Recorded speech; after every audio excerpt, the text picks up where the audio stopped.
Good evening. Welcome to the big story. We apologize for that small mishap, but education is a bridge from misery to hope. Not just education, but quality education. This is a fact from former President, the late Mzee Daniel Moi, and he knew this all too well. A career teacher himself, he oversaw great milestones in the education system in Kenya, from the introduction of primary school milk scheme in 1979 to the introduction of the 844 curriculum in 1983, which most of us are beneficiaries, not forgetting his government's decision to more than double university intake and the highly sought after boom. The list goes on. Even as we laud the strides the country has made in the education system since the Moi era, glaring issues seem to arise, much to the parents' and teachers' dismay. Quote unquote, I want to state firmly and categorically the children of Kenya are safe in schools. These are not my words, but C.S. Magoha's, when a classroom collapsed in Precious Talent Academy in Dagoretti, killing 8 learners in September last year. Fast forward to 2020, and Kakamega Primary School stampede takes 14 young lives.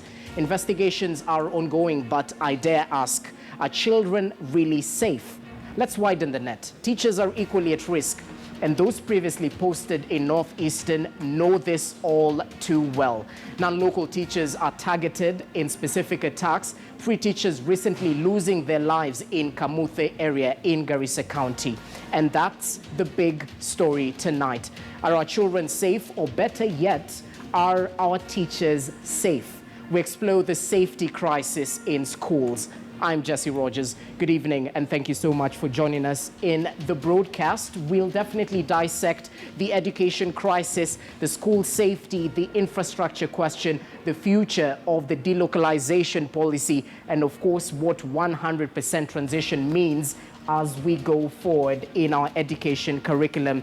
At this juncture, I'd just like to engage our lead reporter for tonight. That's Mark Namaswa, who will be having a conversation with the NAT Secretary General, Wilson Sossion. It would be keen to know his take on these current issues facing the education sector. Good evening, Mark. Good evening, Jesse. Today or this week is a very sad week. First, we are mourning back to back. First, mourning the death of teacher number 1, former President Daniel Toroitich Arap Moi. And secondly, we are now mourning also the Kakamega 14 pupils who perished in a stampede on Monday. But just to get a gist of what has been going on concerning safety in schools, we are joined by Mr. Wilson Sossion, NAT Secretary General, as well as a nominated Member of Parliament. Now, Mr. Sossion, let's begin with our retired President Daniel Arap Moi, who passed on yesterday. He is regarded as teacher number 1. Kindly give us a lowdown on his contribution towards education in Kenya. Yeah, true, as he said, among us, the teaching fraternity, we know teacher number 1 is reserved for His Excellency Daniel Toroitich Arap Moi, who was basically a very, very exemplary teacher in his teaching career. And looking at the role that he played in education, first of all, in early years in the pre-independence time, he played a critical role in helping teachers to get organized. Having been a member of Rift Valley Teachers Association, and when he got to LegCo through the recommendation of Moses Mudamba Mudavadi, the provincial director of education, there were only 4 Africans, and basically most of them were teachers. And in 1957, Mzee Moi moved a freelance motion in the colonial parliament that the government of Kenya should help the teachers of Kenya to form one common body. And that motion sailed through, and it saw the formation of Kenya National Union of Teachers at Pumwani DEB School in 1957. And the rest is history, what NAT has done and what NAT is doing now. So basically, all the events, it's a success story of the teachers of Kenya, because they're the most organized, and the most active in terms of socioeconomic and in terms of participation effectively in the delivery of quality education. Kenyan teachers turned out very well all over the world. We owe it to Mzee Moi. And later on, in the later years in his political life, he became the Minister for Education in 1960 to 61 during the pre-colonial time. And while as President of the Republic of Kenya, very, very memorably, his focus was on the delivery of quality education. And Moi was a master and mark of quality in terms of delivery of education. If you talk about education without talking about quality, you would not agree with Mzee Moi. And therefore, you look at the greatest activities and the policies that he oversaw in government, like the free milk education program, that saw a massive rise in the enrollment rate in schools, and also improvement in nutrition of learners. And a nutritional aspect has remained a masterpiece in this country of children. Look at the McKay Commission of 1981 that was looking at the establishment of the second University of Science and Technology, which now currently is Moi University, and the birth of 844, which has been very transformative in this country. And the graduates of 844 have remained the most competitive, the best in Ivy Leagues, the most innovative. Look at the M-Pesa system, look at so many things, look at music, and look at the education system in terms of curriculum. It's one of the most outstanding in the continent. And looking at his focus on school infrastructure, this is one man who was very particular about the quality of classrooms and infrastructure. And whenever he walked to any school, the first thing he would do is to write on the chalk wall, pace around the classroom to check whether the classroom actually met the international standards. And no wonder many schools in this country were established through his direct support and funding. And those schools that bear the name of Moi, particularly, you can see most of them are girls' schools. This is a man who identified the problem of exclusion of girls and the issue of gender equity. And that's why we have some of the best girls' schools all over the country, even in some of the remote parts of this country. Like even here in Nairobi, there were no girls' schools, State House girls, Pangani girls, and Moi Nairobi girls, and you can name all the rest all over the country.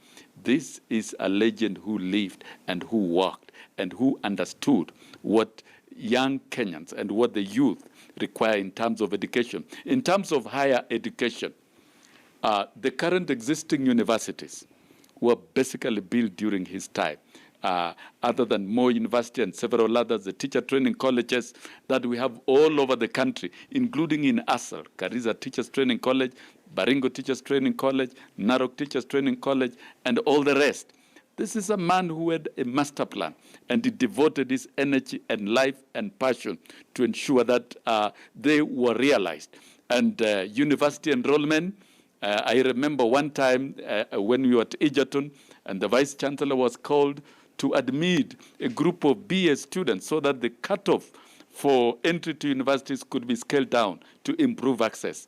This is a man who worked. And as teachers of this nation, we say no other teacher lived, taught, led, and did what Mzee Moi did. He has a legacy that stands tall around the world. And probably we can vote him as one of the winners of Nobel Prize, if he deserves it, from what he has done. And in every Sunday, in terms of values, one of the objectives of our education is to strengthen national values. And the religious and Christian values stood out. And there is not even a single Sunday that Mzee Moi did not attend church, and mostly with students. And so for us as teachers, we celebrate an icon. We celebrate an humble classroom teacher who was recognized by the people of Kenya and given the opportunity to run this country for 24 years, and his mark and his record may not be shattered by any person in the near future. And that is quite a glowing record for a recognized teacher, not just locally but internationally. Now, apart from just losing one of our greatest teachers, we have also lost pupils. We've lost a teacher and pupils. Now, talking about Kakamega Primary School, it is an issue of safety of pupils in school. And in 2008, we had a report or a manual, a standard manual concerning the safety of pupils in school. And one of the recommendations was concerning stairways. How can we make school buildings and stairways safe? But whom can we lay the blame on? Who should take responsibility for this? I think it's very clear. The responsibility lies squarely with the government. Kenya is a country that has the best legislation to govern education. Before we even get down to recommendations and policy documents, our legislation is very clear about building of schools and meeting of minimum standards in registration of schools. No building in this country and in any school, whether public or private, should be utilized for teaching and learning purposes unless there is a public health report, an independent public health report, there is a quality assurance and standard report from the Ministry of Education, and there is also a public works report from the Ministry of Public Works. What caused the establishment and recommendations of 2008? Many of our schools suddenly started becoming unsafe for learners. Dormitories, the banning of dormitories, losing of students, and that safety manual became extremely inevitable. But the big question is, has that been enforced? Kenya as a nation is a signatory to Safe Schools, the commitment on safe schools through the UN. And when you talk of safe schools, the beginning of safety, and this is where we salute Mzee Moi. He was particular about the quality of buildings and the pathways and where students would pass through. And therefore, in terms of meeting the minimum safety standards of our infrastructure, there is a lot of corruption at the ministry and non-enforcement. So the problem lies squarely with the minister. I saw the minister the other day, and I'm putting him on the spot in all these issues. Just the other day, in what we call Talent Academy, here in Nairobi, a building that has been utilized in a private school and a building that has not been inspected, has not been authorized by the public health, was utilized, and it led to deaths of many students. We did write to the minister to ensure that all buildings are audited afresh and schools that do not meet minimum standards are closed down. And this, to a very great extent, we saw some efforts, but there should be no exception as to the minimum standards. Because what we have now, if we move to Kakamega, look at the Stambit, a 3-storied building hosting close to 1,000 students and a very narrow pathway. You look at it, you would wonder how students in those numbers would be allowed to occupy those buildings. Because what we hear is that after 5 o'clock, when the bell was rung, and with the excitement, students ran away, and that caused a stampede because of the narrow pathway. When we call for auditing, and we are calling for auditing in all schools all over the country, this has to be done.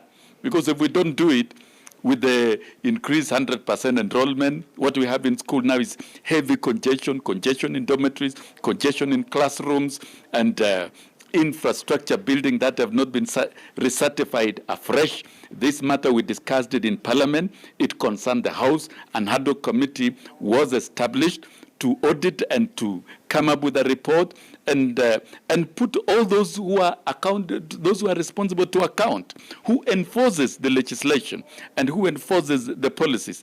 It is the Ministry of Education. We hear they're investigating, and they'll give us a report next week. We are waiting for that report, and would like particular to hear about the infrastructure aspect and what the ministry did to correct that, because we cannot put children in unsafe buildings so that when they die, we marshal ourselves around to look like we are mourning and extending sympathies. We must prevent the death of any learner or any student or any teacher in any part of this republic. So the buck stops squarely with the Ministry of Education. We don't even need a DCI report. We need a quality assurance and standards report. And this is where we are going wrong. And we are cautioning Magoha. Don't do the work of the quality assurance. And this is where Mzee Moi was very clear. Whenever I needed any quality assurance report in any institution or any or on any district in this country, he will not listen to the district education officers. The quality assurance and standard system is dead in this country. Because I challenge Magoha, can you table a report of quality assurance, a national report of quality assurance and standards of this country about the state of infrastructure across the schools?